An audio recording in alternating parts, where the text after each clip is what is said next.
ఇక్కడ చూడండి ప్రశ్న ఏమి ఇచ్చారంటే ఇది రీసెంట్ కరెంట్ అఫైర్స్లో కూడా ఉంది. సో కన్సిడర్ ది ఫాలోయింగ్ అనమాట. సో ఇక్కడ చూస్తే కొన్ని క్రియేచర్స్ అనమాట, కొన్ని జీవుల పేర్లు ఇచ్చారు స్పీసీస్వి.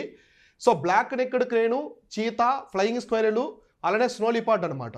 క్వశ్చన్ ఏమడిగారంటే which of the above are naturally found in India, అంటే మన భారతదేశంలో పైన ఇచ్చిన వాటిల్లో సహజంగా ఏ ఉన్నాయి, ఎటువంటి జీవులు ఉన్నాయని చెప్పేసి అడుగుతున్నారు.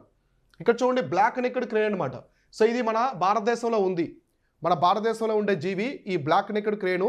మనం ఎక్కువగా ఇవి కాశ్మీర్ ప్రాంతంలో లేక్స్ అనమాట, కొన్ని లేక్స్ ఎక్కువ ఇవి చూస్తూ ఉంటాము. నెక్స్ట్ చీతా, ఇది రాంగ్ అనమాట. ఎందుకంటే మన భారతదేశంలో చీతాలు లేవు, ఎప్పుడో అంతరించిపోయాయి.